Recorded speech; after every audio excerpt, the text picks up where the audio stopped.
Hey everyone, welcome to Fast Talk, your source for the science of cycling performance. I am your host, Chris Case. Today, Coach Connor and I discuss something that comes up nearly every time we receive an email from one of our devoted listeners, from you. By the way, please keep sending us questions and voice memos. We love them, we appreciate them, and they do so much for us when it comes to creating new episodes.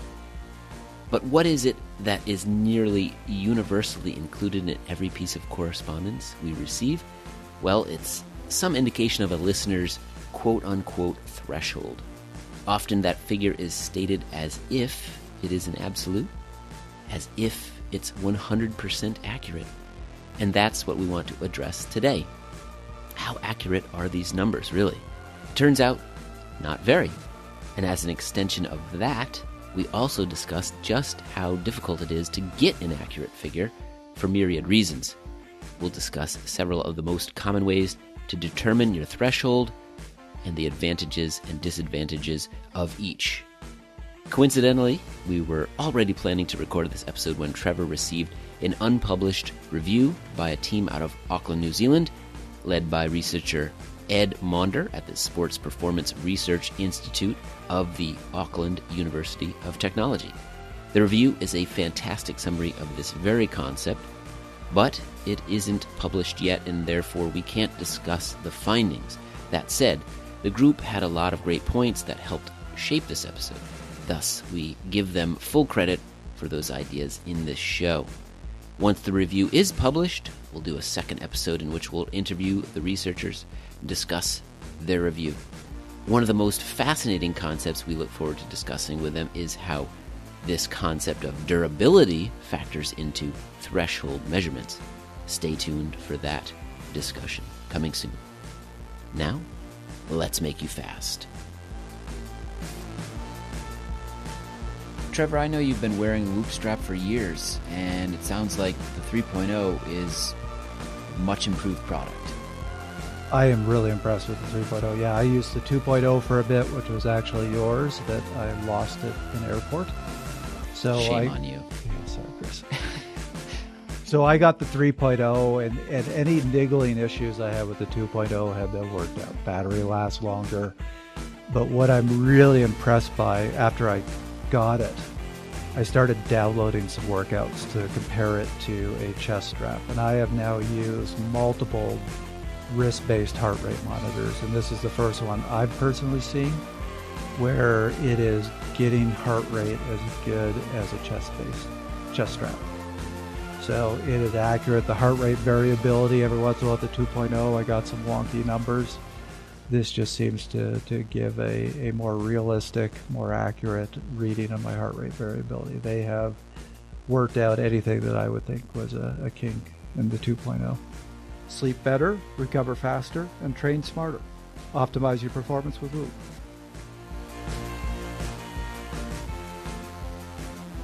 We've been asked this a bunch of times. I actually wrote an article about it a while ago, but this whole question of threshold, which we just think is this really simple number, easy to get at, easy to determine.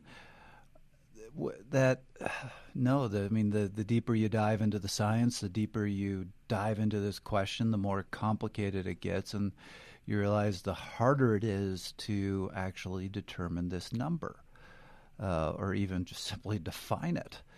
So I've been looking forward to doing this episode. I was surprised to see that, I wrote an article about it. We actually hadn't specifically done an episode about it. I also do need to give full credit here. While we were planning this episode, I actually coincidentally got an unpublished review from this team out of Auckland led by Ed Maunder. Addressing exactly this question. And it's one of those things I can't really unread it. So I will give them full credit that their review has influenced this show, but I'm not going to mention it through this episode. It is unpublished. So just need to give them credit, but also show them the respect of we don't want to discuss a review until it is finished. Great.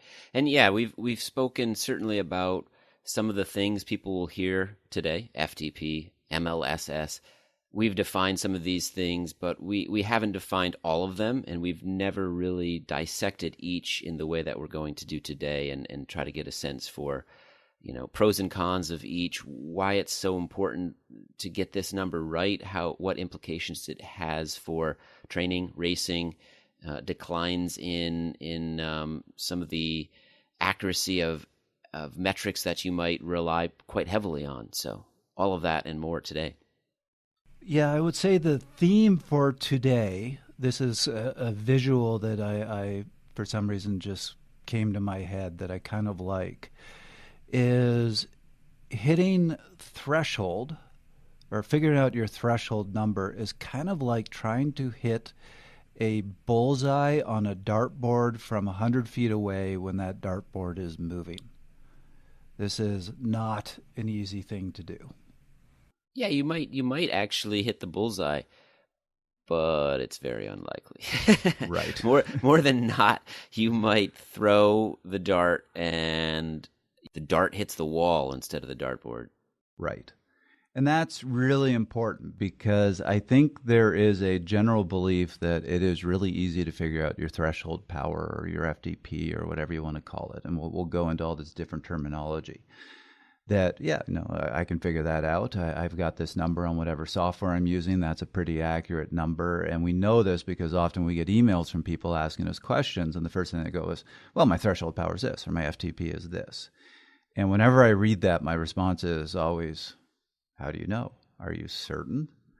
And that's what we're going to get across in this episode, I hope. Which is, no, it's actually really hard to get an accurate number. And worse, as we'll explain, you might get an accurate number on Tuesday. That doesn't mean it's going to be an accurate number on Wednesday. It's that good old, you'll hit the bullseye every once in a while, but it's pretty rare. Yeah, and that's, I think, really going to be interesting to talk about the how this shifts and what effects that has on so many other things, this cascade of issues that you might run into. I'm not trying to be overly dramatic about it, but some people rely heavily on this one data point to support a lot of other formulas, and it's just good to know what impacts that has. So, shall we dive into this? Let's do it. Yeah. So, I guess since we never actually technically did an episode on this, but I wrote an article about it, I just want to start by saying when I wrote that article, I just out of interest went, I've heard a bunch of different terms for describing your threshold. So I wanted to see how many are out there. And I came up with a list of over 30. And I'm actually looking at a study or a review right now discussing the topic. And here's just their short list. And they even say this isn't comprehensive. Sorry, I'm starting in the middle of a sentence, but the rest of it's on the next page. I'm just going to start in the middle of a sentence. Or enable an accurate estimation of maximal metabolic steady state. Include the lactate threshold, gas exchange threshold, GET, ventilatory threshold, lactate turn point, LTP, anaerobic threshold, the onset of blood lactate accumulation corresponding to an absolute blood lactate concentration of 4 millimoles, OBLA, individual anaerobic threshold, lactate minimum, and respiratory compensation threshold. We've also talked a lot in this show about VT2. And one of my favorites, I wrote a paper about this in college, an increase in VE over VO2 without an increase in VE over CO2, and an increase in FeO2 without a decrease in FeCO2. Don't ask me to explain that one. I wrote that paper a long time ago. That really is. And you have to do gas exchange to get that one. It's a tough one, but it's actually pretty good. The important thing here is each one of those that I just read, it's not just terminology. Each one comes with a different way of measuring and will produce a slightly different number. So this idea that there is one threshold, here it is, it's really easy to figure out, is just not the case. And you're going to have different people that are going to stand behind different things. I've said on the show many times that I really like the MLSS, Maximal Lactate Steady State. But this review that I just read from is actually a comparison of MLSS and what's called critical power, which we're going to dive into those two in this episode. And actually, this review makes a very strong case for no, MLSS should not be the gold standard. Critical power should be. Is it worth defining briefly this term threshold then, just as a construct? Because you're talking about how some people think, it's easy to determine my threshold, but we're talking about 30, 40 different methods to determine, quote unquote, your threshold. So what is briefly threshold? What are we trying to determine here? Right. So I'll give you the best that I can possibly give for a definition, but you're getting at the key point here, which is there isn't even consensus on what's the correct term. So most common is probably just talking about your anaerobic threshold, but there are some researchers out there who, when they hear that, are going to cringe because they go, it's not an anaerobic threshold. It's actually a continuum. You're still working aerobically, so you can't say that. We can't even land on here's a set term. So, I just go with the colloquial, which is everybody talks about threshold. And again, well, you have an anaerobic threshold. You also have an aerobic threshold. We've talked about VT1, VT2. So even that's not accurate. So it's really tough. Any term that you use, any way that you use to define it, there's going to be somebody who go, well, no, that's not quite right. So let's just, for the purposes of this episode, we're talking about threshold. And we've talked about there's the two thresholds, that lower aerobic threshold, that higher, I'll use the term anaerobic threshold. Today, we're just talking about the anaerobic threshold. And if you go into the literature, you're going to probably find 20 different ways of defining this, though there is what seems to be, at least from what I've read, a fairly consistent definition. This is certainly what I subscribe to, which is this anaerobic threshold, or whatever you want to call it, is the highest intensity at which you can maintain metabolic sustainability. So let me explain what that means, and I'm sure there's probably a little better wording than that. But you have a variety of metabolic markers, lactate levels, your pH balance, a whole bunch of things that you can look at. Let's just talk about lactate, because that's a simple one. When you are really low intensity, lactate is going to stay at baseline, which is right around or just below 1 millimole per liter. As you increase intensity, you will hit a point where it will start to rise. So it might go up to 2 millimoles, it might go up to 3 millimoles. But even though it rises, if you stay at that intensity, it will level off. So you'll go up to 3 millimoles, but then stay at that intensity, and you're going to stay right around 3 millimoles. So that is sustainable, higher, but sustainable. There is a certain point, and you look at some of the older literature, they thought it was 4 millimoles for everybody. You hit 4 millimoles lactate, it's no longer sustainable. It's actually a huge amount of individual variability. But the point being, you hit a certain intensity where that will no longer level off. It will just keep rising.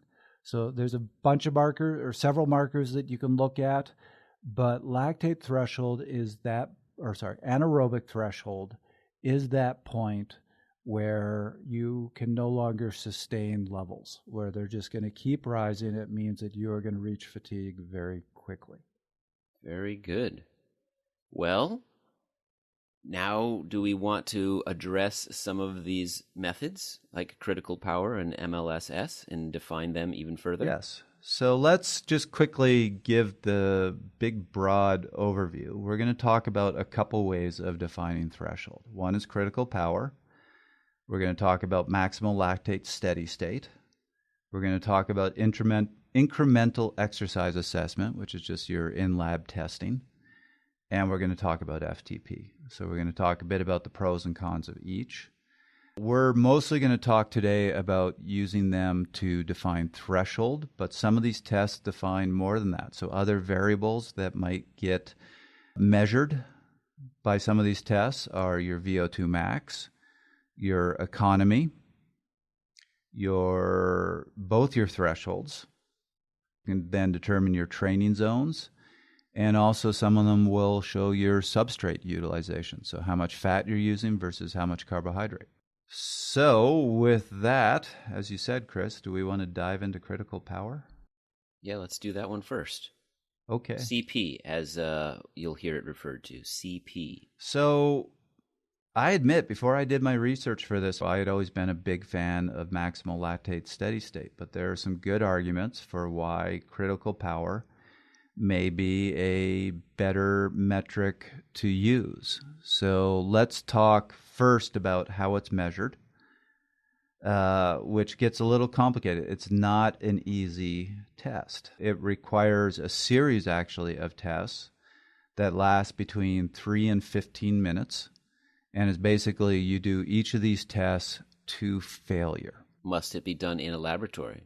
Preferably, you want it to be controlled, so preferably in a laboratory. But yeah, I mean, short of that, finding a good hill where you can go and throttle yourself could probably work, and then sending in the data. So we won't dive into that. But generally, testing with CP, when you read about it in the literature, yeah, they're doing it in a lab, and they're keeping it pretty controlled. 3 minutes is the minimum because you are trying to achieve VO2 max, and the belief is below about 2 minutes, it's impossible to achieve VO2 max.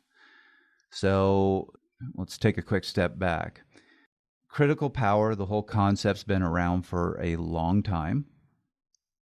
I'll explain why in a second.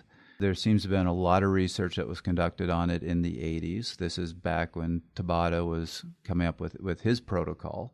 And part of it was because he was trying to study this concept of critical power. And you can't talk about critical power without talking about watt prime. So let me explain both. And this is going to be difficult to do without visualizing this. It might be good to go to a web browser and bring up a picture of this. But anybody who's using modern software, you'll be familiar with the power duration curve, which is this curve that shows your peak power from 1 second all the way to the longest ride you've ever done. So it'll show the best 1 second power you've hit, the best 2 second power you've hit, the best 3 second power, and it keeps going out all the way to 5 hours or whatever it happens to be. It's usually kind of like an L shaped in that it's high at the short end and lower at the tail end. Right. And it drops down. Right. So before you had all this sophisticated software that could track all of your peak powers, this is when they came up with this test for critical power, which is the idea of let's do a 3-minute test, let's do a 5 or 6 minute test, let's do a test of these varying lengths, all of which are to failure, all of which you need to achieve VO2 max. And that's then going to create the shape of the curve. So that higher end, that, as you said, it starts very high and then it drops quite precipitously and then levels out. All these tests are designed to find the shape of that. That point where it levels out, and I cannot pronounce this. I'm not good with terms like this. Asymptote? Asymptote, thank you. Yeah, that's a tough one.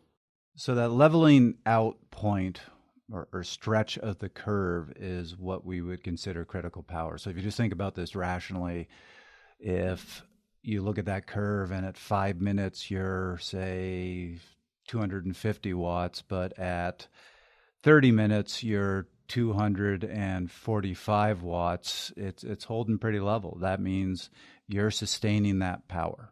And remember, critical power is all about what is sustainable. So hence, that's how you estimate your critical power. Now, this part gets a little hard to explain without seeing the visual. I think Chris is going to post a critical power graph on the website, so you might want to look at this or just do a Google search while I explain this. But you now have this power duration curve, which we just described. You then draw this horizontal line through the leveling out of that curve. That represents your critical power. Now, the question is, how do you determine watt prime? Well, there's something in science called the area under the curve. So easiest way to explain this is if you look at this power duration curve with a critical power line cutting through the more level part. When you get into those short durations, those curves are going to diverge. If you took a marquee or a highlighter and filled in that area between the critical power line and the power duration curve, and then you measured the area of that highlighted space, that area under the curve, that's your watt prime. And that's why it's called a capacity. It's not a rate. You're not seeing how quickly you're producing anaerobic power. It's basically saying, here's how much power you have above critical power. And again, well, it's often referred to as anaerobic capacity. It's not. Critical power is closer to your threshold. Threshold is below VO2 max. VO2 max is your highest point of your highest rate of aerobic metabolism. So a lot of that watt prime is still produced aerobically. But the idea here is you have this critical power, which is sustainable. Here is the quantity, let's say, of power that you have above that sustainable power. And that's, it's not filling it. You're not filling in the huge spike of your sprint power. It's a rectangle that goes on the lower edge from your critical power line up to, but stays beneath the spike of your power duration curve. Right. So again, I don't want to get too scientific. I'm trying to describe this graph, but just think of it as the volume between that critical power line and your power duration curve. That is your watt prime. So the more you have there, the more anaerobic capacity you have. The closer those two lines are, the less anaerobic capacity you have. So a time trialer who would have a big critical power and not a big sprint or short duration power, they're going to have a small watt prime. A sprinter who's going to have a lower critical power but have quite a high short duration power, they're going to have a large watt prime. And the idea is when you do this test, each duration, so from the 3-minute to the 15-minute, again, you need to go to failure. And the belief is you hit failure simultaneously at the point that you hit both VO2 max and you completely deplete your watt prime. So have I completely lost you? It does make sense. I pulled up a browser and took a look at what you were trying to describe. We'll put an example of this power duration curve with watt prime and its definition on our website, so check that out. So as you were describing it, I could, I understand the struggle to describe it. It's difficult, but it all makes sense. It does. So I admit that I've been critical of this concept because A, it is highly theoretical, and also watt prime, everybody says, well, it's anaerobic capacity, but it's not, because you're generating a lot of that power still aerobically. It's just how much power you can generate above critical power, which is both anaerobic and aerobic. So I'd always had my issues with it, but at the end of the day, critical power is getting at that definition we just gave of anaerobic threshold, which is the highest sustainable level. And you are using just simple power tests. Well, simple, yes. Hard, yes. But you're using a series of power tests to figure out what is your highest sustainable level.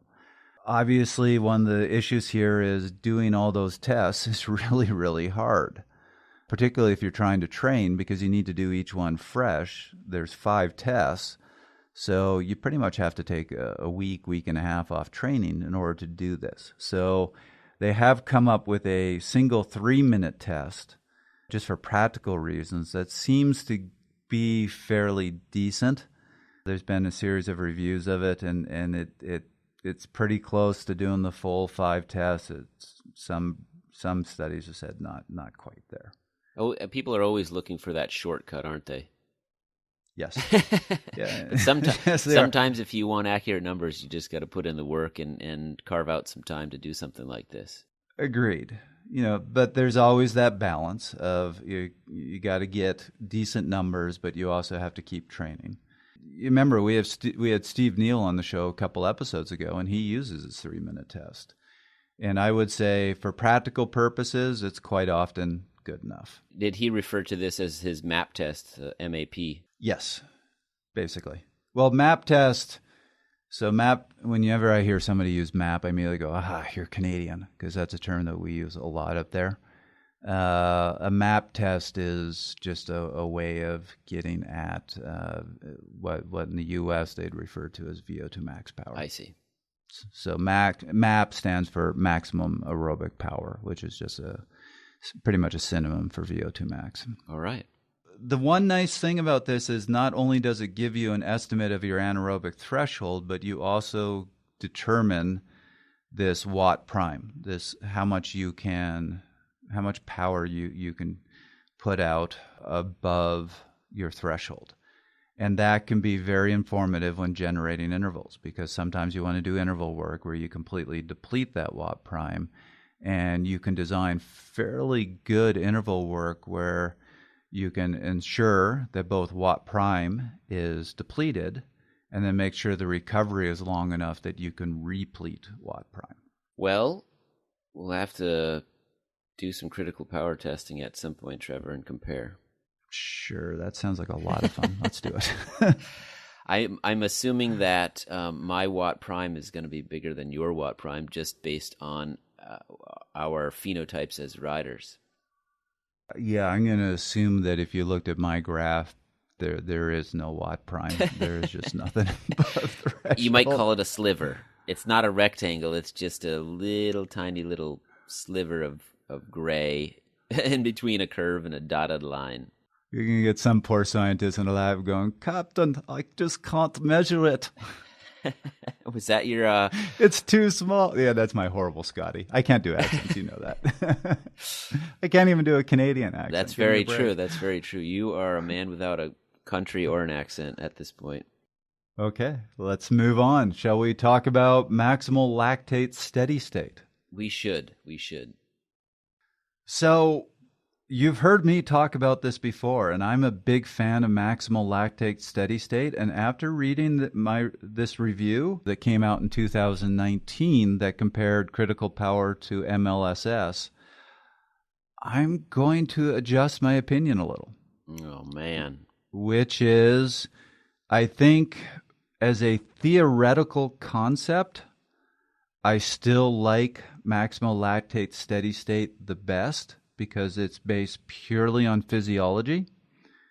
But I would say the practical application has serious issues, or has issues to make it difficult to truly determine MLSS. So based on that, this 2019 review made a good case of we really probably should be using critical power. Well, tell us why. Tell us more about this. Well, so again, let's start by talking about how this is measured. And if you thought the critical power test sounded miserable, let's talk about the maximal lactate steady state test. Maybe this is why you liked it too, because I know you're a masochist. Oh, it is miserable. It is absolutely miserable. So now one good argument was made that it is somewhat arbitrary how the protocol was determined. It has adjusted over time, but where it has landed is you need to do a 30-minute test and your maximal lactate steady state. So again, we want to see things leveling off. We want to see you hit a steady state, as the name implies. So what they want to see is from the 10-minute point to the 30-minute point of that test, we should not see your blood lactates rise more than 1 millimole per liter. So, in other words, it's steady. Sure. Here's the question you're asking of, well, how do you pick a power to do that 30-minute test at to figure that out? The answer is you do it a bunch of times. Yeah. You have to do a series of 30-minute tests each one fresh. So again, this is going to have a big impact on your training. And you just keep going up until you do one test at 1 wattage and you meet those criteria. And then you do another test at a higher wattage and you no longer meet that criteria. So let's say you do a test. I'm actually looking at a graph right now which shows this athlete doing the test at 270 watts, and they met the criteria. They leveled out, so between 10 and 30 minutes, they stayed within 1 millimole. Then they did the test at 280, and lactates kept going up. So the way the protocol works is you then say it's 270 because you picked the last one that you accomplished. This is actually quite, I would say, a little bit, at least a little bit unusual because it's only 10-watt increments. Sometimes you'll see athletes do higher, like sometimes it'll be 20-watt increases or 30-watt increases. Well, probably not 30-watt, but 15, 20-watt you'll see. The issue is you take the lower one. So let's say you did one at 270, you met the criteria. You did another one at 290, you did not meet the criteria. It could be your actual maximal lactate steady state is 285. Right. But that doesn't matter. You're going to take the 270. So by definition, MLSS will always underestimate. Always. Because unless you did a third test and tried it at 280, and then you could, I suppose you could keep doing tests to refine this number, correct? Right, which would be absolutely miserable, but you could potentially do that. And let's also go back to what we said at the beginning of this episode, which is you fluctuate day to day. So again, it's like trying to hit a moving dartboard. Hence, you kind of go, well, we're close enough. It's 270 plus, so this is where you get into that plus or minus 5% or 5 watts. Mm-hmm. So that is one issue, is that it will always underestimate.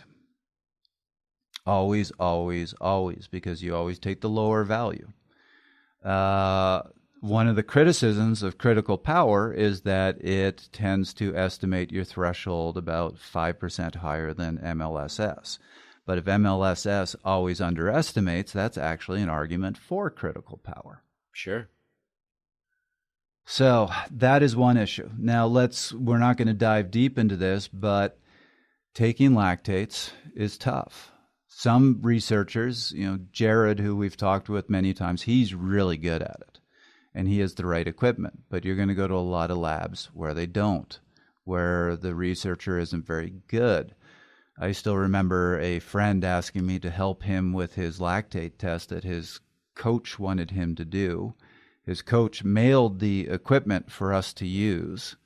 And I'm sitting there going, we're not doing this in the lab. I don't have a lactate analyzer here. How do you expect me to do all this? Well, he mailed all the stuff. He had a single finger pricker. This is a little thing that punches a hole in the tip of your finger so you can get the blood. Yep. So he wanted me to just keep reusing it, which that just gets into all sorts of pollution and corruption issues. Yes.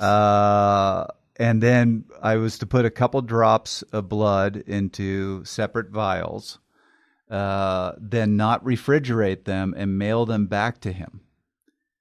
There were so many issues in this, and he sent me the results later. It's like, what's your interpretation of this? And I just emailed back a very nice, my interpretation was this was a waste of time. Right. There wasn't really anything done correctly in that instance. Right. So you laugh at this, but there are you can go and get tests where it's that bad. So when you're talking about 1 millimole increase over 10 to 30 minutes, from the 10-minute point to the 30-minute point, there's a lot that can go wrong. There's a lot of measurement error that can cause you to misinterpret or get bad results. So again, in concept, I love maximal lactate steady state. But the practical side of having to do a whole bunch of 30-minute hard tests, of getting accurate lactates, of the fact that you are always going to underestimate, when you get into the application, it's got issues. Yeah. And obviously not to mention the fact that this has to be done in a lab to be able to frequently test someone's lactate while they continue to ride. Exactly. So it's not an easy test to do at home. Actually, it's not a possible test to do at home. So, yeah, I mean, both critical power and maximal lactate steady state testing suffer from, it's not something you can do on your own. You generally need a lab, or you need somebody there to test you, particularly with MLSS. You have to sacrifice a fair amount of training, and you have to do a whole series of really tough testing. By the way, one other issue with MLSS, if you're doing a whole series of 30-minute time trials to try to find it, if you have somebody who's less trained, those tests are going to train them. So as you're continuing to refine this, their MLSS might actually be changing. Yeah, there you go. That's an interesting point. I hadn't thought about that, but yeah, that's very true. Yep. So let's move on to what's next. Yeah, so incremental exercise test. We really did dive pretty deep into physiological testing in episode 89. You mentioned Jared Berg, former lead physiologist at the University of Colorado Sports Medicine and Performance Center. So refer back to that episode for a lot more detail here, but this is sort of what we generally refer to as physiological testing, but that is a pretty vague term. Right. And I would say if we're going to actually not spend a lot of time on this because we did do a whole episode on it. And unlike MLSS and CP, where there's a fairly standardized protocol, there are probably 100 different protocols for these step tests. So really hard to, in 5 minutes, try to explain them all. Mm-hmm. Even to the point we talked about the fact that there's two major types. There's your VO2 max test, where you're increasing wattage fairly regularly, and then there's the lactate step test, where you are having stages that are much longer. So the shortest I've seen is 3 minutes. The longest I've seen is Dr. Sam Milan's protocol, which is 10-minute stages, which takes a really long time to do. So, standard might be, what you typically see is a 5-minute stage with maybe 25 watt increases. So you might start at 100 watts, do that for 5 minutes, and you go up to 125, do that for 5 minutes, et cetera, until you can't go anymore. In each stage, you're taking lactates. What you end up with is a lactate curve that at these lower intensities, you're going to see a very level lactate. And at a certain point, it starts to kick up, and then it starts to go up quite quickly. So, again, I'm giving the really quick summary. Listen to that episode if you want to learn a lot more about this.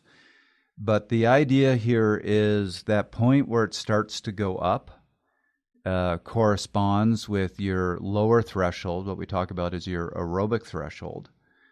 And then there is a point higher up that indicates your anaerobic threshold. And there are a whole bunch of ways of figuring out what that point is.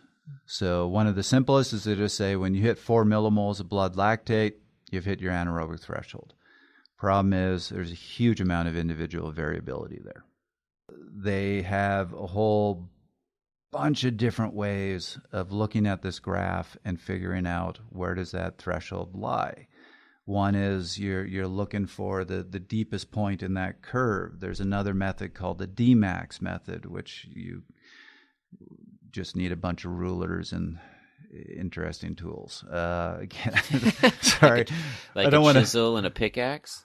I was about to describe this. I'm like, wait a minute, I couldn't even describe the CP curve. I'm not even going to try to describe this one without a visual. Yeah. I think it's fair to say that with this test, there's a fair amount that goes into the interpretation of the test, and There's different methods to do that. There's also, as we spoke about in episode 89 with Jared, who's done literally hundreds, if not thousands of these tests, there's some art to knowing how to interpret it.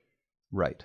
So the short version of this is all those issues that we talked about with collecting lactates, collecting accurate lactates when we were talking about MLSS apply here as well. So it's quite possible to get pretty bad lactates. It's quite, there are really good lactate analyzers. There's not so good lactate analyzers. So that's a whole issue. Now let's put that aside and just say, yes, somehow we had an amazing test, all the right equipment was used, and we got incredibly accurate lactates, and we now have this curve that we just talked about. There was a study done by Yamnick that then took these different methods for analyzing or figuring out where the anaerobic threshold was, and they found, depending on which method you used, so again, one single curve, one single test, they found the anaerobic threshold could be anywhere from 243 watts to 338. Oh my, that's a huge range. Huge.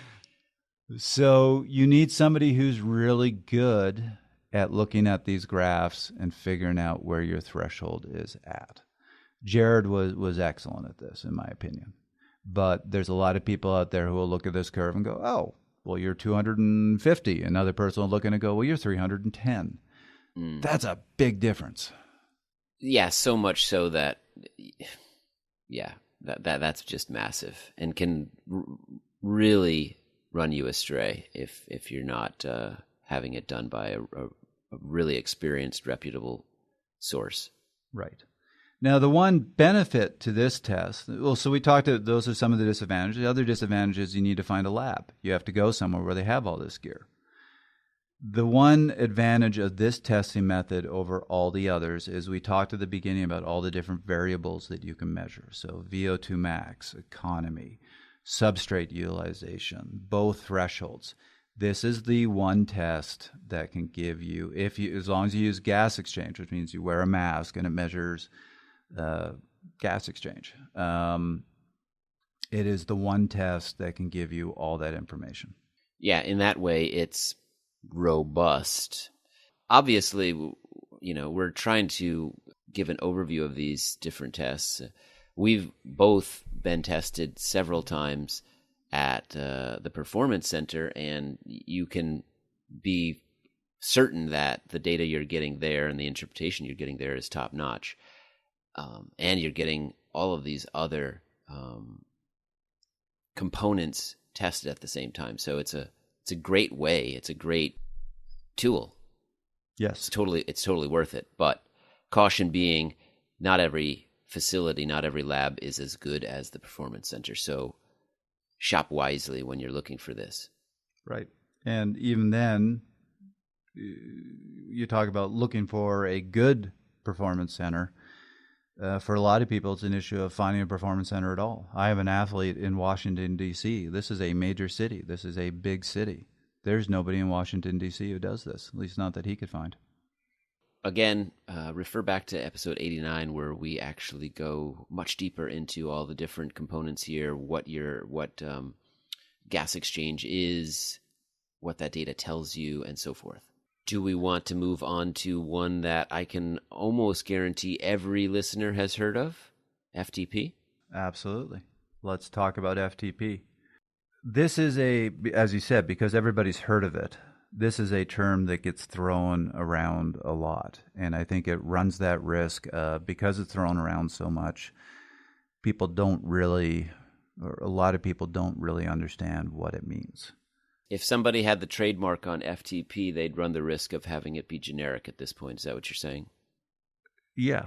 And I do think it is trademarked, isn't it? Oh, maybe it is. Doesn't Dr. Coggin and Hunter Allen or Training Peaks own the trademark on this? Well, you're probably right, actually. I didn't even think of it like that, but yeah, they probably do. But it gets thrown around by so many people in so many circumstances. For so many different reasons, and again, it's popular for certain reasons, and we'll talk about that. But it's also completely misunderstood in a lot of ways. Yes. For those same reasons. Right. But let's give our credit. This is a concept that was developed by Dr. Coggin and Hunter Allen a long time ago. And it had a real good purpose to it, which is what we were talking about. All these other methods generally require a lab, are really hard to do, and for most people, they're just not practical or possible. So they needed some sort of out-on-the-road test, ability to come up with this number, and that was the origins of FTP. First of all, a really important thing to understand about it is it's sort of physiological, but it's really not, is the way I think of it. It's based on a physiological concept that when we were talking about sustainability, remember I said sustainability always has a time component. So nothing is sustainable if you go long enough. So generally what you see is that critical power, MLSS, the belief is those wattages are sustainable for about an hour. Now, this has been put to the test, and it actually widely varies. Anywhere from, I read some studies where they found that MLSS was sustainable, or critical power was sustainable for only 20 minutes. I've seen some that have found 40 minutes, some that go, yeah, this was sustainable for an hour. But in theory, your anaerobic threshold power is sustainable for about an hour. So hence FTP, to determine your true FTP, requires an hour test. Got to go as hard as you can for an hour. That doesn't address how are you generating that power. Are you somebody that just has this amazing ability to go above threshold? Are you somebody who actually doesn't have the ability to hurt very much? That's important because let's say you're not a very good time trialer. You don't have the ability to hurt very much. You might go out, your threshold, true threshold, that highest sustainable power might be, say, 250 watts, but you're just not good in an hour time trial. So you might do 225. That's going to underestimate. So that's why I say it's sort of physiological, but it's really not. Does that make sense? Yeah, it does. Absolutely. Yeah. So that's my bias.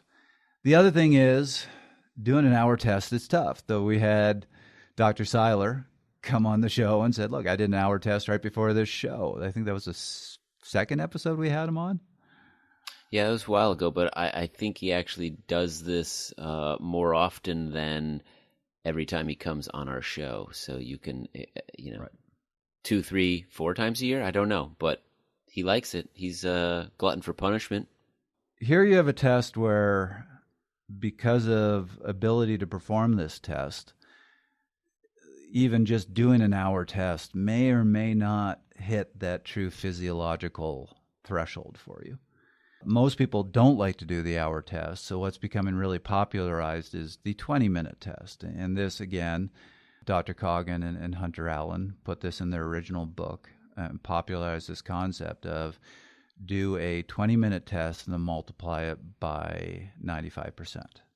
This gets back to my comment about people do like shortcuts. You spoke about the critical power test, and it's a series, 3 minutes, 6 minutes, up to 15 minutes. But there is now this quote unquote substitute where you can just do the 3-minute and then run it through a formula and get your critical power number. This is the equivalent here, and yeah, this is very popular. I would take a guess that most people that throw around their FTP number haven't done an hour test. They've probably done some 20-minute or a series of tests where they take that 20-minute at the end of, like we've spoken about before, Neil Henderson's protocol, something like that. We recently spoke about that with Steve Neal on a question and answer episode. And they estimate this based on a shortened version of the hour. Right. So this is where we're getting into fuzziness, where you can end up with a number that doesn't serve you. because there's already issues with the 1 hour. Now you're doing a 20-minute test. When you're doing a 20-minute test, this is where if you have that big anaerobic capacity, you can kind of physiologically cheat. We're trying to get at what is your highest sustainable, mostly aerobic effort. But if you bring in a whole lot of anaerobic metabolism, you can get a little higher than that. And I see that with some athletes. Other issues with this is they have started doing tests to say how accurate is this 20-minute test multiplied by 95%. And what they have found is that it tends to overestimate MLSS by 5 to 7%. So they said, let's compare this FTP 20-minute test to both of those. And they found it overestimated MLSS by about 5 to 7%. Now, if you remember, CP tends to be about 5% higher than MLSS. So they also compared it to CP and found that, well, it averaged out to being basically the same. There was poor agreement. So from athlete to athlete, you just didn't get them matching up always very well. So not the best metric always. And one study that I read basically said better to get a true estimate of your 60-minute power, you really need to multiply your 20-minute power by about 90%. But huge athlete variance as well. And particularly a higher level of the athlete, the closer to that 95% you get. So it's a real rough estimate. And fortunately, I see a lot of athletes that go and do the 20-minute test and go, oh, right, I love that number. And they just plug that number into their FTP. And then they're really dramatically overestimating their FTP power. This does bring a very big question to my mind, playing devil's advocate here. We've walked through each of these tests and we've been critical of each of these tests. None is perfect. Some are easier to perform than others. Some take a lab to perform, and that might be out of the range or out of possibility for a lot of people. But you do need something. So what is the harm in some of these estimates? And I know that's a big question. There's nothing as long as you understand that this is not, when you get that number, that FTP that you see in your software, it is not gold. It is not this is absolutely it. The thing I was going to finish up with saying for FTP is that basically it's not a great correlate to your anaerobic threshold. But doing regular FTP tests is very good at showing improvements in your performance over time. So if you keep doing those 20-minute tests, it could be 20, 30 watts off of your actual true physiological anaerobic threshold. But if the course of the season, that number goes up 30, 40 watts, you're stronger. That you can test, you can rely on. So that's one of the benefits, is you can see your improvements over time. This episode of Fast Talk is brought to you by Whoop. Whoop is offering 15% off with the code FASTTALK. That's FASTTALK at checkout. Go to Whoop, that's WHOOP.com, and enter Fast Talk at checkout to save 15%. Sleep better, recover faster, and train smarter. Optimize your performance with Whoop. Trevor, I know that there's some software out there that likes to estimate your threshold power. What do you think of those? What's their value, and what are some of the shortcomings? Again, I think there is some value to this. Interestingly, at least with Training Peaks and WKO, so they call it their MFTP, which is this estimated FTP. I actually find it kind of funny that they use FTP because their method is much closer to critical power than actual FTP.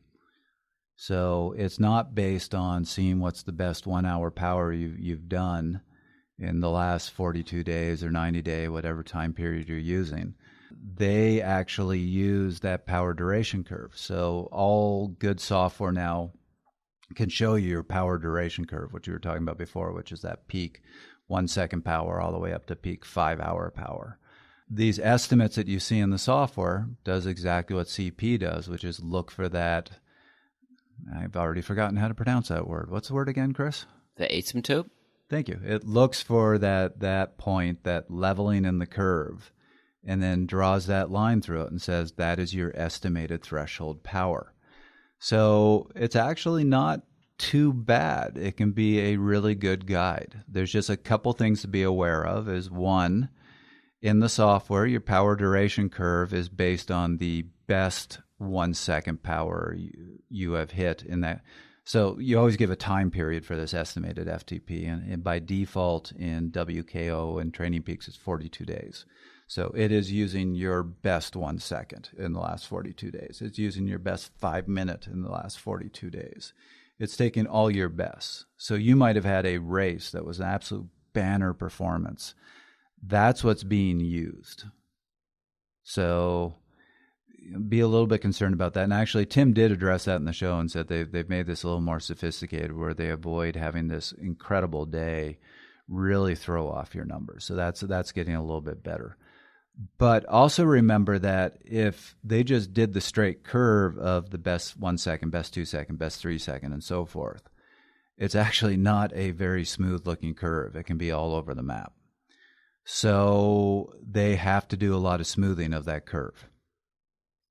And when you smooth, that's going to it can actually affect quite dramatically the shape of the curve. So to give you an example, I have an athlete I'm working with right now. He's not doing any racing because nobody's racing right now. We've been doing a ton of threshold work because he's decided that he wants to try and do a PR on a time trial course. That's something he can do by himself. So we were getting his estimated FTP up really high. But finally hit a point where I said, we're just doing nothing but threshold work. You're turning into just this tank with no top end. So I said, I want you to go out and do some sprint work. So he did a little bit of sprint work, went out, did a couple sprints. It was the first time in months he broke probably 500 watts. So that suddenly changed quite dramatically the shape of his curve. And in that one day, his estimated FTP dropped 30 watts. Huh. Interesting. Yep. So you got to take, if you're going to use that, you got to take some responsibility to keep that curve accurate. It means you still have to go out and do a bunch of tests, make sure you're hitting some top end power, make sure you're doing some good longer range power to make sure the shape of that curve actually accurately represents you. If you go to a race like the Tour of the Gila, and on the first two stages are pretty big days, and you might go into that race thinking, oh, my FTP is 300 watts. You do fine in the first day, you do fine in the second day, but they're big days. And then it comes to the critical time trial.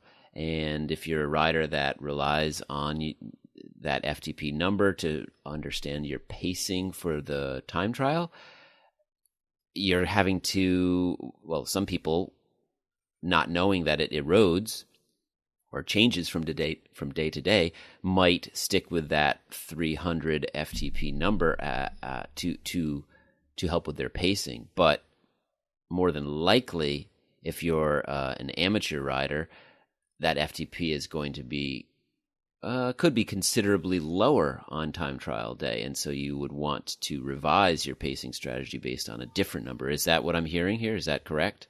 Well, that's exactly it. And this is why I said at the beginning, trying to come up with this number is like trying to hit a dartboard from 100 feet away and the dartboard is moving. This is the moving part of the dartboard. Your threshold one day might be, say, 250 watts. The next day it's 240. The next day it's 260. And if you're doing a stage race, it's probably mostly just going down. But it's going to change day to day to day. And this is why you have to be... We have been saying this throughout the show, particularly lately, and this is why we're using this as a summary episode. we're trying to find all these sophisticated metrics, but at the end of the day, the best cyclists use feel, and this is part of it.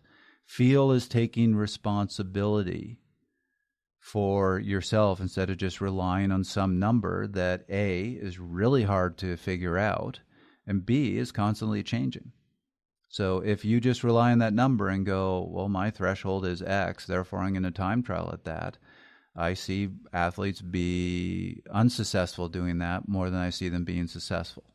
Where the best go out, they say, okay, my threshold's typically 320. I'm going to target around there, see how I feel, and they might find out 10 minutes in or 5 minutes in, hey, I'm kind of tired today, so I'm going to bring it down. I'm going to go lower. Or they might go, I'm feeling amazing today. I'm going to bring it up. You have to trust that feel. One last thing I just want to bring up, that review that compared CP to MLSS brought up the importance of this fuzziness. And so I'm just going to read you one little bit out of it. Let me just quickly find it, or find the starting point so I'm not starting mid-sentence again. There is therefore a bandwidth or gray area surrounding the modeled CP estimate, the size of which can be minimized to approximately plus or minus 3 to 5%, with careful attention to protocol. So notice they said, if you do this right, you can have a 3 to 5% variance. For example, for a CT estimate of 300 watts and a standard error of 2%, so on the low side, the real CP will lie between 294 and 306 watts. This means, however, that if this particular subject is exercised at exactly 300 watts, there is a 50% chance that he or she would be below CP and in the heavy intensity domain, and a 50% chance that he/she would be above CP and in the severe intensity domain. This would have important implications for physiological responses, the nature and dynamics of fatigue development, and exercise tolerance. This is what we're up against. It's really hard to come up with an accurate number. If you do come up with an accurate number, it's kind of fuzzy. It varies day to day. And when you go out to do your interval work, if you just rely on that number, it could be one day you're training a little too easy and another day you're training too hard. This is why when we have people say, well, I'm 5 watts below my threshold, is that changing things? We go, if somehow you actually knew your exact threshold and you're 5-10 watts below it, yes, we can make statements about that, but we have no idea if you actually were 5-10 watts below on that particular day. Right.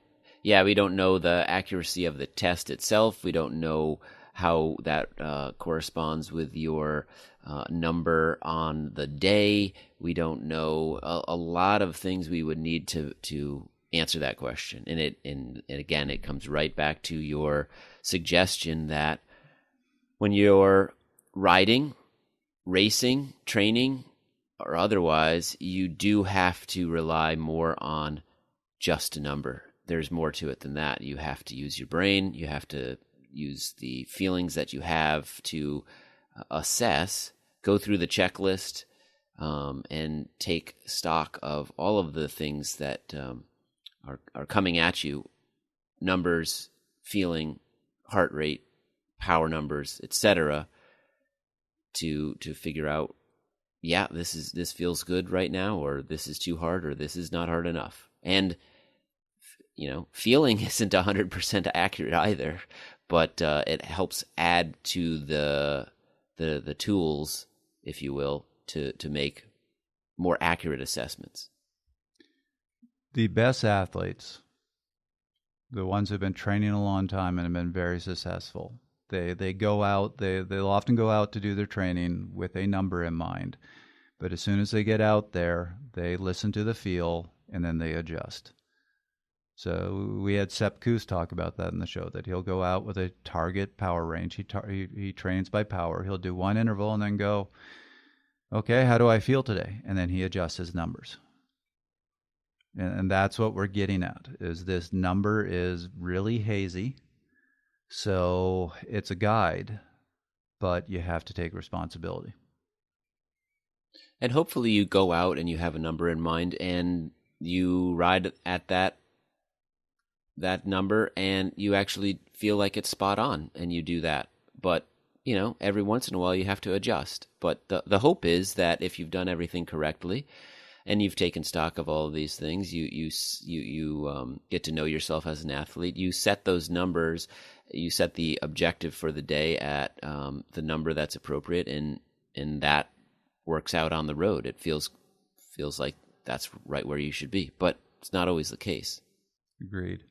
As Jim Miller, I think it was Jim Miller, said in a recent episode, some days you go out and you just don't feel very good, but you get past that, and the next training ride you do things differently and you feel differently, and you assess that ride as as its own thing and try to forget the bad day that you have, because you're inevitably going to have the bad days. Even world champions have bad days.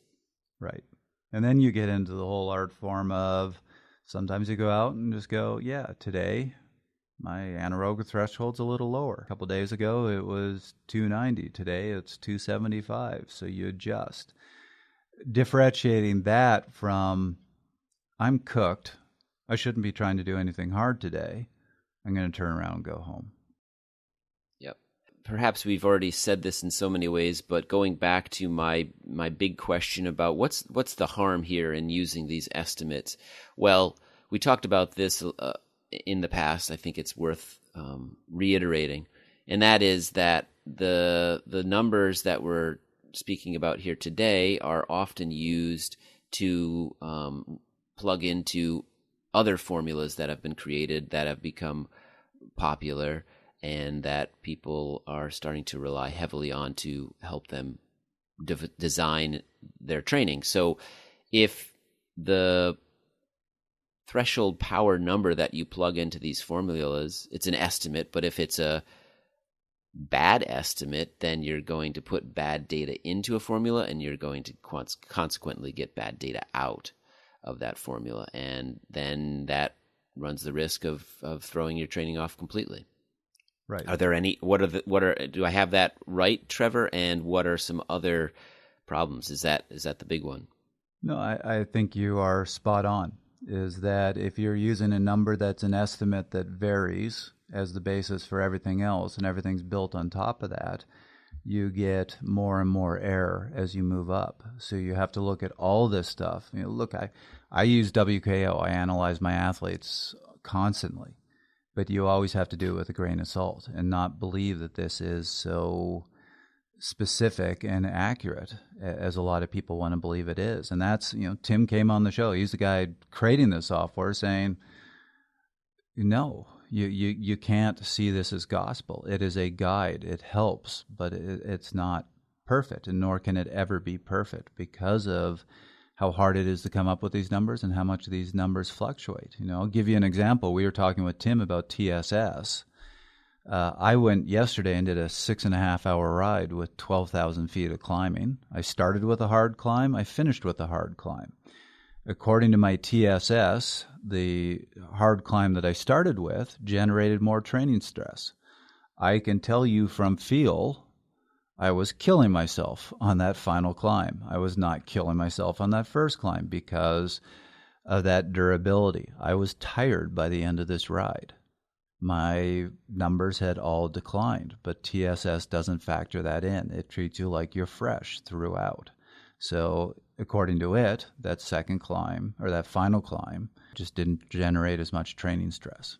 So that's where one of the places people can get themselves in trouble is not factoring that in, thinking every TSS number that you generate is equal, which is not the case, and that's where you can start overtraining. So another big question for you, Trevor.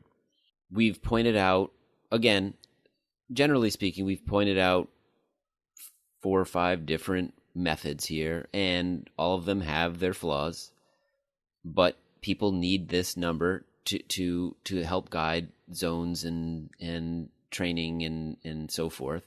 So what do you suggest here? Is it a matter of testing not too frequently, but frequently enough that you can fine-tune these numbers over time? Is it if you have access to a reputable lab, getting in there and getting tested to get some baseline data, and then use that number to say you get a CP number or an MLSS number or a threshold number from an incremental step test in a lab. Do you use that to guide your FTP testing in the future to sort of check it to make sure it all works out correctly? What, long-winded way of saying, how can people best find their threshold without making mistakes or having it be so rough of an estimate that it hurts them and rather than helps them? I'm going to go with I think any of these are fine as long as you recognize that, again, this is not dogma. That number can be a little bit off. There's still value to doing them. Even the FTP test, the 20-minute test, not highly accurate, but it can show improvements over time. So as long as you get that number and take it with a grain of salt, I think it can be incredibly valuable, both to show your progress and to guide your training.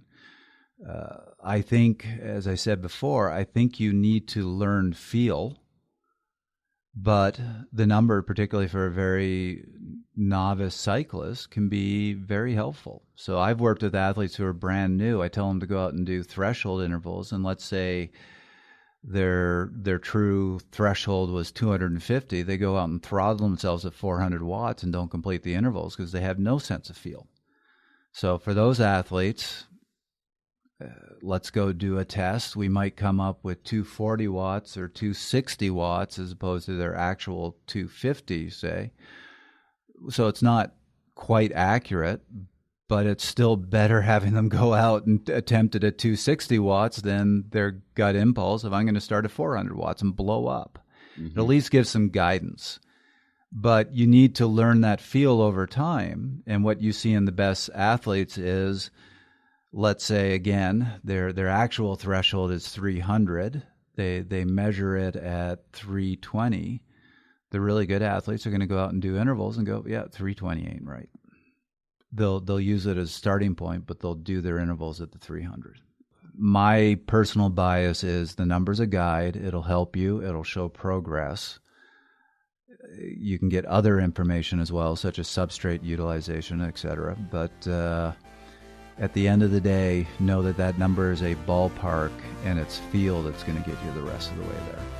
That was another episode of Fast Talk. As always, we love your feedback. Email us at fasttalk@fastlabs.com or record a voice memo on your phone. Send it our way, and hopefully we'll play it in an upcoming Q&A episode. Subscribe to Fast Talk wherever you prefer to find your favorite podcasts. Be sure to leave us a rating and a review. The thoughts and opinions expressed on Fast Talk are those of the individual. For Coach Trevor Connor, I'm Chris Case. Thanks for listening.